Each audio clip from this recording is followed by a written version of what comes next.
Hi, it's Mine Crypto here. I hope we're having a wonderful morning, afternoon, evening, wherever you are in the world. Remember, this isn't financial advice. Always do your own research. So today we're going to talk about the whole market, cryptocurrency as a whole. Now, there's so much blood in the market at the moment with everything that's going on. We're being flooded from every corner, government agencies, governments, and pretty much everywhere else you can see. It's being savaged completely. But there is some positivity in this, because if the government institutions are coming after crypto, then it must suggest some form of legitimacy. I think they're doing it for a reason. They want to crash the market, they want in. That's the only way I can look at it at this time. But also the rest of the world is suffering economic turmoils. If we look here, we've got the crypto bank Silvergate announces liquidation amid sector turmoil. Wind down and liquidation plan follows mass withdrawal deposits after the collapse of FTX.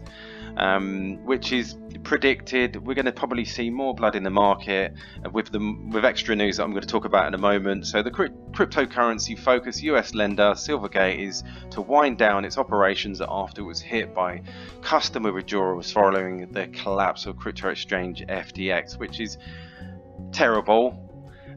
Since we've seen a really bad 2022 from May with Terra literally just dying, with the USD unpeg, which was absolutely, again, ruined many people like we're seeing at the moment. At least, you know, the way I see it is if you don't sell, you don't lose. And that's pretty much common sense. So I'm going to be holding what I've got. I'm not selling, because I feel that, you know, there's more to this than meets the eye. So that's one thing that's going on. Also, city regulator joins Met in raids on suspected crypto ATMs operation in London. So joint investigation with police in London follows similar operations as part of a wider crackdown on the sector. As we know, that the SEC in America was also saying that, you know, they were going to include mining machines or mining equipment as part of this whole securities thing, which is absolutely ridiculous. But I think that was probably a little bit of fake news, but we'll have to wait and see, because I think they're just throwing everything at it. The city watchdog and local police have raided several sites in East London suspected of housing illegal ATMs distributing cryptocurrencies as part of a widening crackdown on the sector. So again, you're hitting it at every corner they can possibly do it. Then we've got this.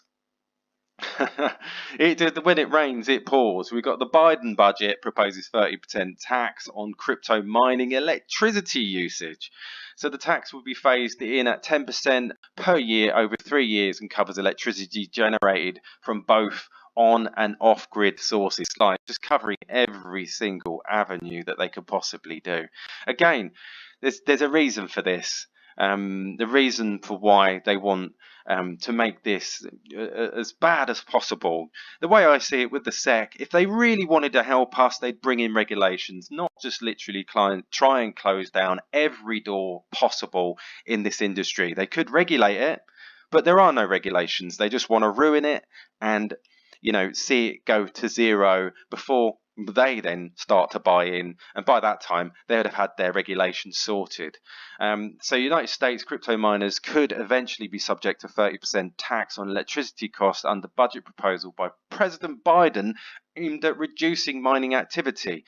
A Department of the Treasury supplementary budget explainer paper released in March 9th said firms using resources, whether they owned or rented, would be subject to excise tax equal to 30% of the cost of electricity in digital asset mining. But we also see here, it doesn't matter whether you're using on-grid or off-grid, they're still going to charge you via electricity generating plants. They're just going to charge everyone.